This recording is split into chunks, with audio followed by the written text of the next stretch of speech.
welcome to the Red Clinic Podcast. I'm Dr. Schwalen, licensed psychologist and expert in the treatment of eating disorders.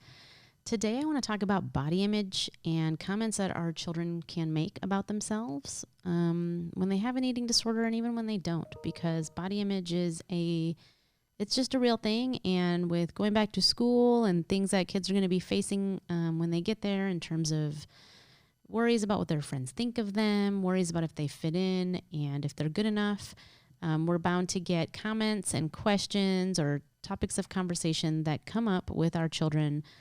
So what I really want to talk about today is this concept of, I work with families all the time. I work with kids, adolescents, I work with adults, and then I work with families and parents. And so when I'm treating families, it's very common when a child has an eating disorder that maybe the mom or dad also used to have an eating disorder, or they are really influenced, just like most of us in our society, by diet culture and the thin ideal, and the concept of being thin is also the same as being beautiful and successful. And so this is just the culture we live in, and a lot of people unknowingly have just kind of bought into that whole ideal. And just because it's out there doesn't mean it's the right thing or that we have to just blindly accept those ideals. So a lot of times what I'll come up against in a family therapy session with a family is maybe some of that internalization of the thin ideal and this concept that being skinny equals being successful. And so parents don't really know how to handle a situation when their daughter or their son comes to them and says, I'm fat, or I'm so ugly. And they share these self-deprecating thoughts that they're having about themselves. A while ago I had a mom who had shared with me, my daughter said this to me, and I said, well, where's that coming from? And no, you're not. And if you really want to focus on how you look or change the way you look, maybe we should just talk about the way you're eating or if you're exercising enough. So, mom thought she was being helpful in that situation because her daughter said she didn't like the way she looked. And so in that situation, mom is giving examples or strategies for the child to actually do something about it. And so that's sometimes a response that I've heard from parents. I also hear parents who will say, my daughter came to me and said, I'm too skinny. Okay, I've heard that from different clients who may have an eating disorder, but not necessarily one that has to do with a fear of weight gain. And so they know they're different because maybe they're a failure to thrive kind of kiddo, or they've always been lower on the growth curve and they're just smaller than the rest of the kids. And so they'll say things like, I'm too small or I'm too skinny. And in those situations, parents have told me they've responded with, well, if you want to grow or if you want to get bigger, let's just eat more, right? So again, in those situations, both parents, as a response to either I'm too fat or I'm too skinny, is basically sending the message that we can change the way we look based on the food we eat or how much of it we eat. All right?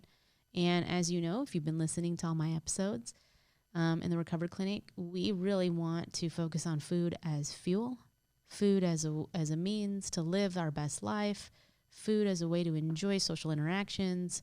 Food is not something that always has to be associated with the way we look or growing or changing the way our body is. And so when we communicate like that, we don't mean to, but we're essentially driving home the message that if you want to change the way you look, just change the way you eat. And so I want to just kind of caution parents to really first be aware of this in themselves. If they have some of these thoughts or beliefs, to recognize that in themselves, to not feel bad if you do, because we live in the culture that we do, and diet culture and diet mentality and thin ideal is just so prevalent. But your awareness is so important because it can help you change the way you respond in these situations. With both of those parents, I told them, well, think about if your child came to you and said, I'm so dumb. Would you then go ahead and tell your child, well, then let's read some more books and do some more studying, right? To help you be more smart. No, I think what you would do is maybe do something like, hey, where's that coming from? Why are we being so harsh on ourselves right now? Where's this self-judgment? Where does it come from? Why is it here? You might do more of that if your kid said, I'm so dumb. But if they say, I'm so skinny or I'm so fat, why are we saying, here, why don't we do this to address that? So I put that out there because I want us to be able to feel prepared for when these situations come up. If you're raising girls or boys in this society, in the American society, it's inevitable that at one point in their growing up years, they will share with you that they have some kind of body dissatisfaction. So it's known, the statistics are that 9 out of 10 people, is probably 9.5 out of 10 people now. If you put them all in a room, 9 out of 10 people are going to say at one point in their life, if not currently, are experiencing some kind of body image or body dissatisfaction. And so it's just a real thing. It's so normal in our American society that we all just kind of feel dissatisfied and we want to change something about ourselves. And I've spoken about kind of where that comes from, right? A lot of it's from the social media and what's out there in diet culture and diet industry is, in order to keep making money, diet industry wants us to buy their products so that we can start to feel better about ourselves or think we're doing something to change what we don't like about ourselves. And so our kids are dealing with that too. When your child comes to you with, I'm so ugly, or I'm so fat, or I'm too skinny, or whatever they may be saying, we really want to go to a place that's kind of deeper when we address it with them. We want to be able to first just validate their feelings like, hey, I know that it can be hard to feel good about your body. I know that. It can be hard because if you don't have an eating disorder, you've probably experienced that also. So I think that's something a lot of people can understand, eating disorder or not. It's better than saying, no, you're not, or you're so cute, or where did that come from? Because if you try to convince your child otherwise with some of those, I'm going to compliment you, or I'm going to help talk you out of this, or I'm going to throw solutions at you, right? They may leave that interaction with you not feeling heard or understood. But if you can get on that level of, hey, I know it's hard to feel good about our bodies sometimes. I know that it can be really hard to always accept just the way we are. I know because I've been there, right? That's another step you could take as a parent, because the chances are more than likely you have been there at some point in your life. And then you want to really talk about just in our society, the fact that there's a real thing called distorted body image. We all are inundated with, selfies and taking the perfect picture and looking just right and putting this or that filter on the photos that we post or look at. We're all really inundated with distorted body images, right? When we're looking at magazine covers or social media posts of people who've been photoshopped or airbrushed. And so developing those critical thinking skills in our children of, hey, the things that we're even exposed to on a daily basis can contribute to the way that we may not always feel good about ourselves. How do you think that stuff affects you? And you can have that conversation with your kiddo if they're willing to go there with you. And then the other thing that you want to do in your family as a whole is kind of create this culture of health versus body size or appearance. So if we're talking about health in like a broad term, of, hey, health is related to not just my physical health or my physical well-being, but health is related to how I feel emotionally and how positive and healthy my relationships are and where I'm at spiritually in my life and how I feel psychologically, right? So health is about quality of life.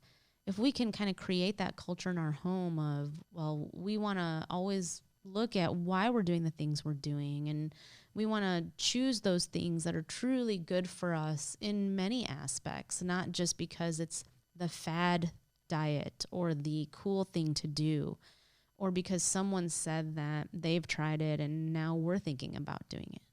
We really need to evaluate, like, how does this truly impact the quality of our life? And if you lead that as parents, your children will learn that through your modeling of redefining, what's true health. It's not just your weight. It's not just numbers on a scale. It's not just how many calories did you eat today. It's really this broader sense of the word in terms of, are you happy and do you have quality of life? Now, if your child is maybe getting the message from their physician about their weight or what they may be at risk for, there are teenagers out there that have diabetes or like type 1 and type 2 diabetes, right? Or they've been getting the message from coaches that they need to change the way they look in order to be the athlete they want to be. We need to have conversations with our kids in our home about what we value. Hey, maybe coach is putting this emphasis on weight and appearance. Is this really in your best interest to be around that? And as a family, you may have to make a tough decision.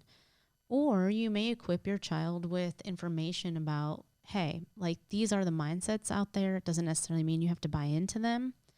However, there are ways to deal with that. There are ways to go and set and communicate what your boundaries are, what you're okay with and what you're not okay with. And if you as a family value health over physical appearance, weight, and numbers, your child will get really good at communicating that as well. And then the last thing I want to put out there before I say, if it's to the point that you need professional help, please go seek that out, is talk to your child about their internal dialogue.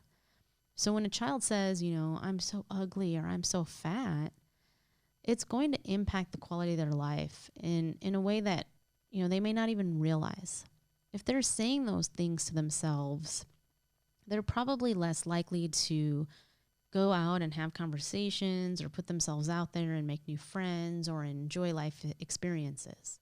Instead, what they're doing is they're sending this message to themselves that they're just not good enough, or there's a reason why someone might not like them. And so in essence, they become almost their own worst enemy. They limit themselves and the type of quality of life they could have.